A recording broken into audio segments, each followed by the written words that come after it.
Educação à distância, mudando realidades.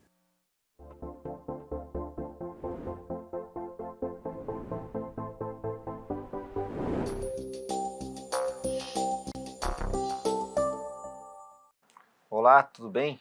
Sou o professor Everton Luiz, Cândido Luiz. Essa é a disciplina de Administração Financeira e Orçamentária e eu vou iniciar pela minha audiodescrição. Sou homem, negro, meço 1,75 m, uso barba, sou careca, tenho olhos escuros, estou usando um blazer azul, uma camiseta preta, uma calça cinza e um sapato marrom.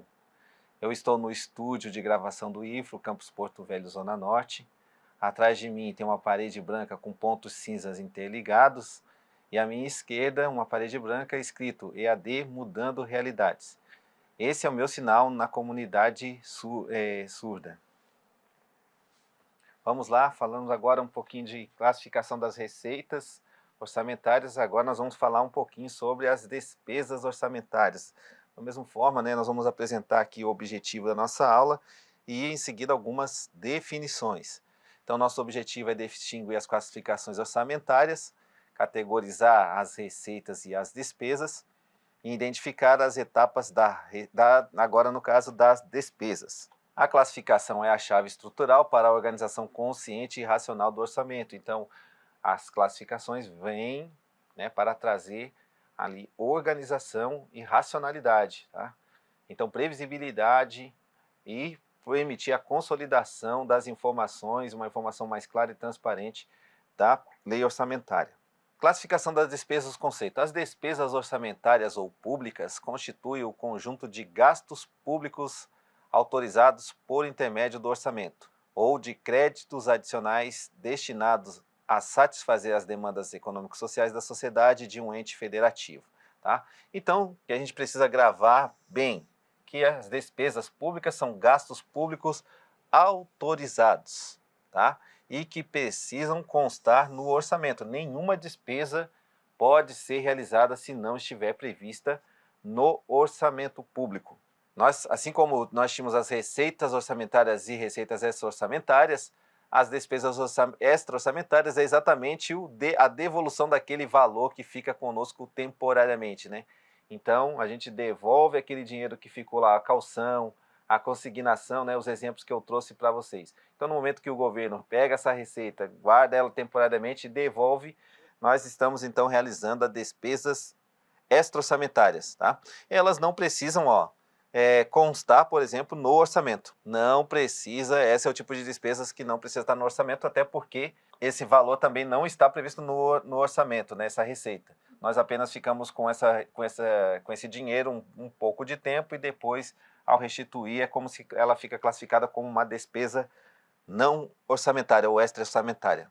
Aqui eu trago um recorte da lei orçamentária, mostrando aqui a parte do IFRO, o detalhamento das despesas do IFRO. E aqui nós vamos falar das várias classificações que nós temos. Nós temos aqui a classificação da despesas, quanto a institucional, então o órgão e a unidade orçamentária. Nós vamos ter aqui o programa está sendo desenvolvido nesse gasto. Nós vamos ter também a ação. Nós temos aqui, eu até falei sobre essas umas classificações, elas são as mesmas, tanto na despesa quanto na receita, a classificação por esfera. Nós vamos falar também da classificação funcional, aqui está aparecendo essa classificação.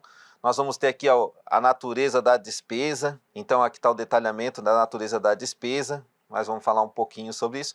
E a fonte, como eu disse para vocês, uma receita arrecadada no ano de 2025, da União, oriunda da União, tá? Não foi esforço próprio, então é a União que faz a descentralização aqui para o nosso órgão, beleza? Deixa eu ver o que mais eu posso trazer aqui. Aqui, nós temos o número da ação orçamentária, também o código correspondente, das atividades que estão sendo realizadas.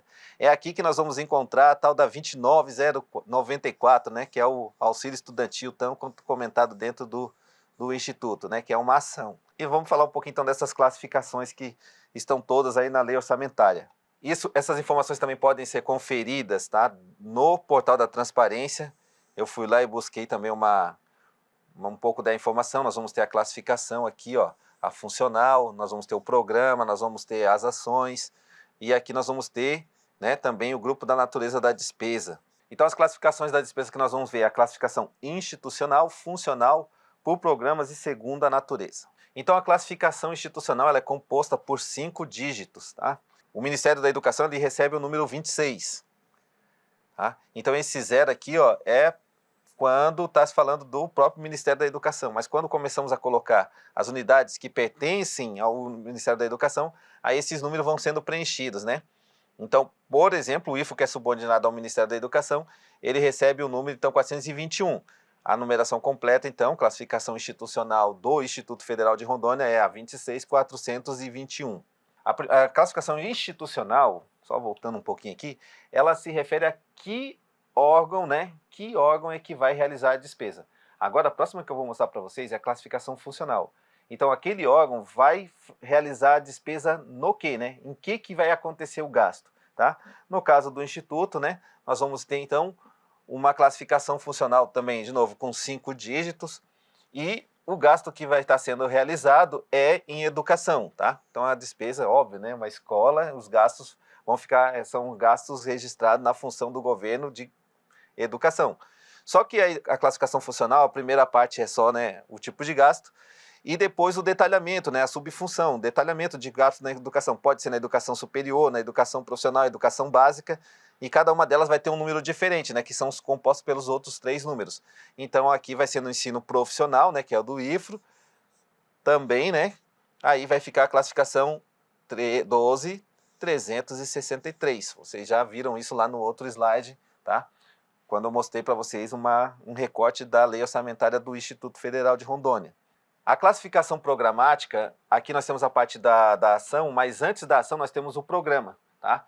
O programa, cada ente federado ali, né, cada ente federado vai definir os seus, tá? Cada um tem a sua liberdade, porque é difícil de uniformizar o que cada ente vai fazer. Então, em relação à classificação programa, né, o programa, a classificação programática, o programa, cada um tem liberdade, mas a ação não, a ação nós já temos documentos referenciais para que utilizem o tipo de classificação, de codificação para dar uma uniformidade, uma padronização, tá? Uma coisa importante que vocês precisam saber é que quando a ação, tá, vai ter lá a classificação programática, os 4 primeiros números são de programa, né, que até mostrei para vocês lá, o 2032, é um programa do Instituto de 2025, tá?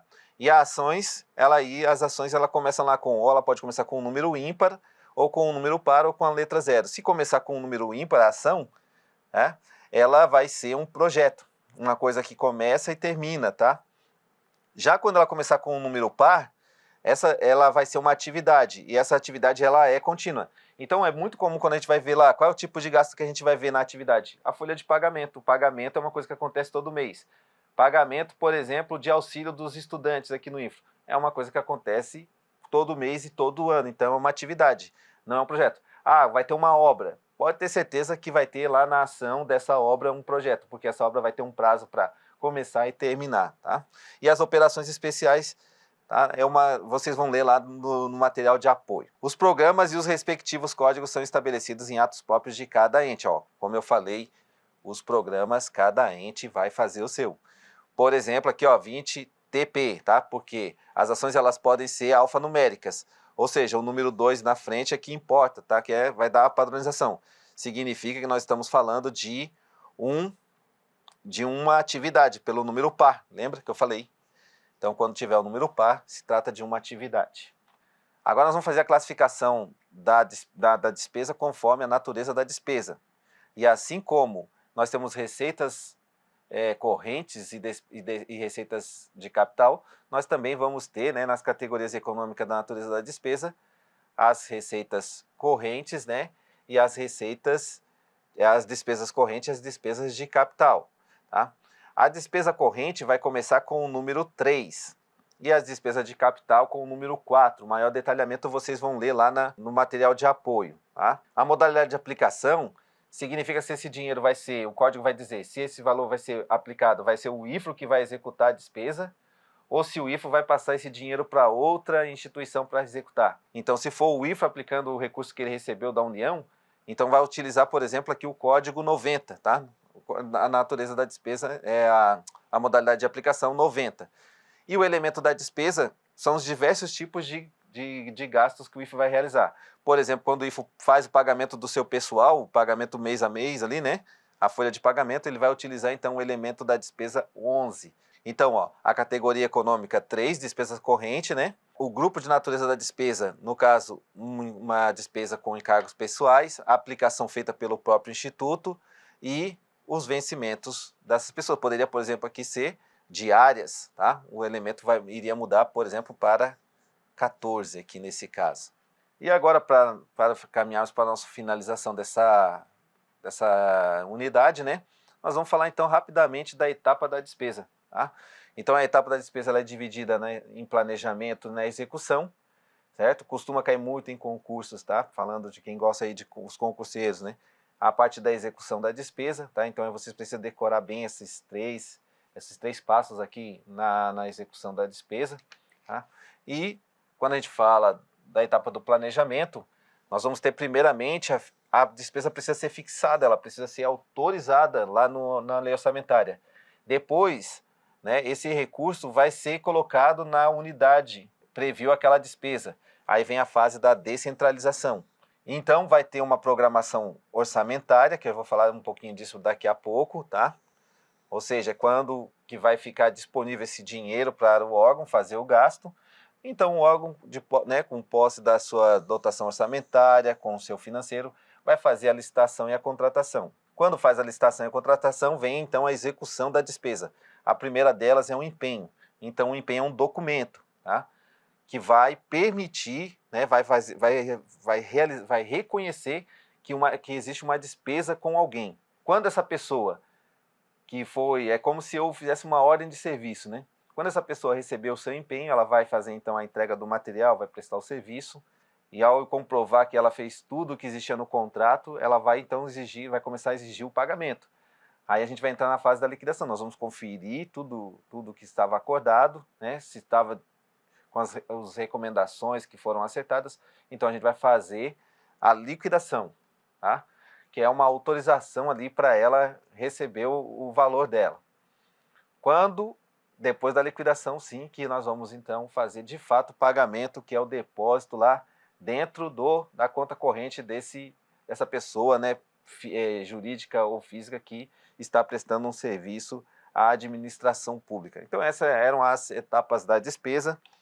É o que nós tínhamos para hoje. Bom estudo e até a nossa próxima unidade.